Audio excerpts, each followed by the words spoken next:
Bien, bonjour à tous. Moi, je ne suis pas un politique, je suis président d'université. Et effectivement, je connais Christian Gros depuis très longtemps. Pour tout vous dire, je suis picard. Je viens de Picardie, un territoire aussi bien compliqué parce que c'est aussi un des territoires sur lequel le Front National est arrivé très en avance. Et j'ai choisi de venir faire mes études à Avignon quand j'étais étudiant. Et c'est à ce moment-là que j'ai rencontré Christian Gros. Je ne l'ai pas rencontré quand j'étais professeur, mais quand j'étais étudiant.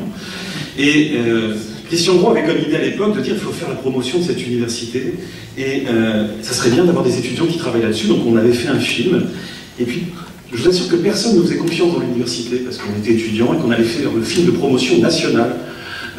Et ce mec-là a dit, ok, je fais confiance à des pitchouns, parce qu'on était plutôt des pitchouns à l'époque. Ces trois-là, ils ont de l'énergie, on y va. On était toute une génération, je ne sais pas si tu t'en souviens. Il y a moi, Ludovic, Ludo, il y a Olivier Garzi qui est maintenant sur ITV. Donc on est vraiment toute une génération à avoir été formée par Christian Gros, avec Christian Gros.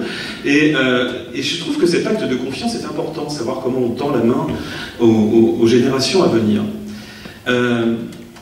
Après, je suis devenu professeur, enfin, ces choses qui sont importantes. Et puis, en 2007, il a fallu s'engager autrement, c'est-à-dire que j'ai posé ma candidature pour devenir président d'université, où on est élu par son université.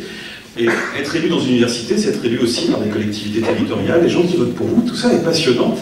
Mais juste un mois avant l'élection, je reçois un coup de fil sur le portable de l'époque, et c'est l'université de Stanford qui me dit, écoutez, monsieur Etis, les travaux que vous faites, vous êtes les seuls à les faire en France.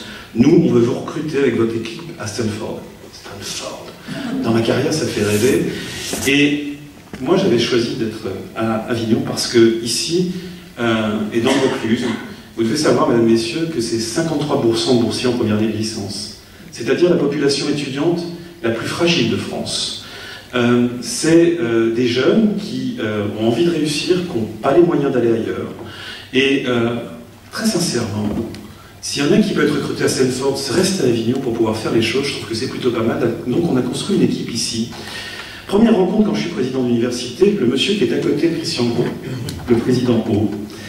Je me permets de dire ce soir, merci Président, parce qu'on a beaucoup parlé cette semaine des compétences. Ce n'est pas de la compétence du département de financer des universités, puisque c'est la compétence de l'État et de la région, mais pas du département. Or ici, vous avez un homme formidable qui dès le premier jour m'a dit, écoutez, on va continuer, parce qu'il se trouve qu'on est le résultat, cette université, d'une volonté des collectivités territoriales, Avignon et le Vaucluse.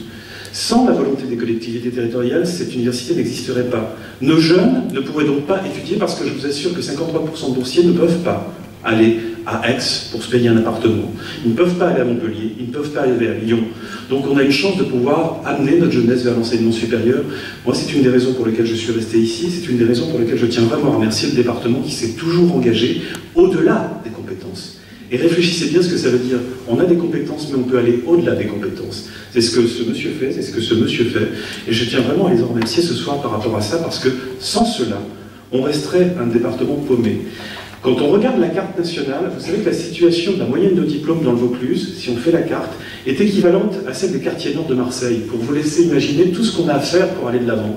Il faut rester ici, il faut se donner la main, il faut se développer. Moi, je reviens d'aujourd'hui de ce qu'on appelle la conférence des présidents d'université. Il y a 70 universités en France. Tous mes collègues sont venus me voir en me disant, bah, dis donc, chez toi, c'est chaud, quoi. Ouais, c'est chaud, mais j'y retourne ce soir parce que je pense que c'est important. Je vais vous dire autre chose.